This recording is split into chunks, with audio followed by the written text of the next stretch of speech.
Hi friends, ఎలా ఉన్నారు?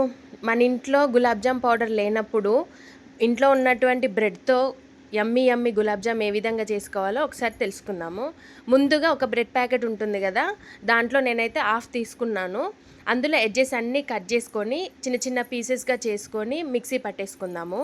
Mixie పట్టేసుకున్న తర్వాత ఈ విధంగా చూడండి ఎలా పొడి పొడి అయిందో ఆ విధంగా తీసుకోవాలి. తర్వాత కార్చి చల్లార్చినటువంటి పాలు ఉన్నాయి కదా, మిగడ్తో సహా మనం తీసుకున్నటువంటి పొడిలో వేసుకొని బాగా కలుపుకోవాలి. ఇప్పుడు మీకు చూపిస్తున్నాం కదండి, ఆ విధంగా బాగా నలుపుకుంటూ కలపాలి. కలిపిన తర్వాత మనం గులాబ్ జామ్ పిండితోటి ఏ విధంగా చిన్న చిన్నగా ఏ విధంగా చేసుకుంటామో ఆ విధంగా నిమ్మకాయ సైజ్ అంతా చేసుకోవాలి. చేసుకున్న తర్వాత నేను ఒక కప్పు చక్కెర తీసుకున్నాను.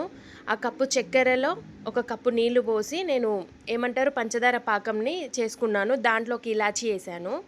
తర్వాత ఒక కడాయి పెట్టుకొని దాంట్లో అవి మునిగేంత నూనె పోసుకొని ఒక్కొక్కటిగా అందులో వేసుకొని వేయించుకున్నాను.